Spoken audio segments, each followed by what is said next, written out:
Most of us imagine failure as a catastrophic explosion, but the real tragedy is often much quieter.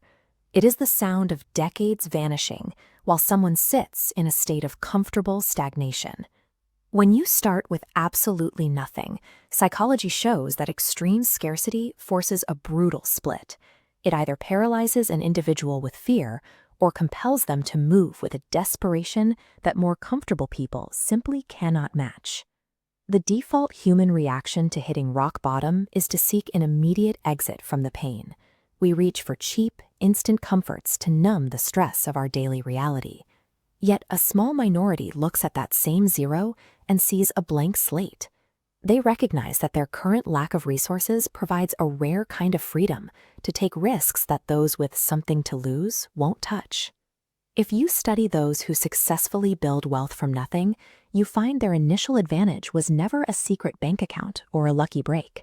It was a specific internal operating system. Financial success follows the development of a specific psychological architecture. Long before the first dollar arrives, these individuals build a mind capable of turning the pressure of scarcity into a tool for progress. This process begins with a concept called identity detachment. It is easy to look at a bank balance of zero and conclude that you are a zero. Most people internalize their financial lack, allowing their current circumstances to dictate their sense of worth and potential. Builders forcibly separate their temporary condition from their permanent identity. They might be broke, but they refuse to think like someone who is stuck. They use their current situation as a starting point, not a definition. You cannot escape a room if you believe you are the room. Refusing to adopt poverty as a core identity is the absolute prerequisite for changing it. The second divide centers on the relationship between action and comfort. Most people wait for a feeling of readiness or a surge of confidence before they move. They prioritize the safety of the known, even when the known is failing them. Wealth builders initiate action while afraid and uncertain. They treat the early stages as experiments, testing ideas and failing quickly before they ever feel ready. This trajectory requires enduring seasons of boredom and slow progress. They sacrifice present comfort for future gain. This period functions as a laboratory. Competence is forged here through raw repetition of work others find too tedious. While the majority waits for the perfect moment, the builder recognizes that taking unready action is the only way to generate true momentum.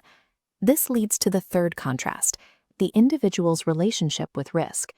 Humans are wired to crave certainty.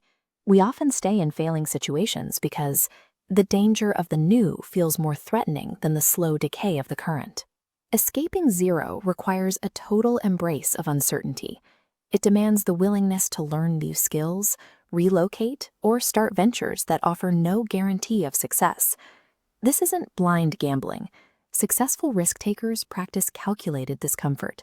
They learn to manage danger and mitigate the downside while moving toward the upside. Real progress requires a deliberate trade, leaving behind the comforting illusion of safety to face the calculated discomfort of the unknown. What internal engine can sustain this level of effort and uncertainty for years at a time? Many people are driven by the desire for praise and external validation, but applause is a weak fuel. It vanishes the moment you stop performing for others. Self-made individuals often rely on a much more sustainable source of energy, the memory of their own pain. They are fueled by memories of struggle, humiliation, or insecurity.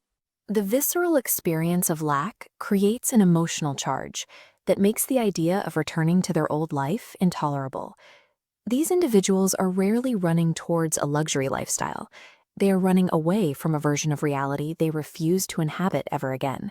For many, building wealth serves as a necessary escape from a psychological cage created by their past circumstances. Money is a lagging indicator of success. Before the wealth appears in a bank account, it must first be built in a mind disciplined enough to survive the road to it.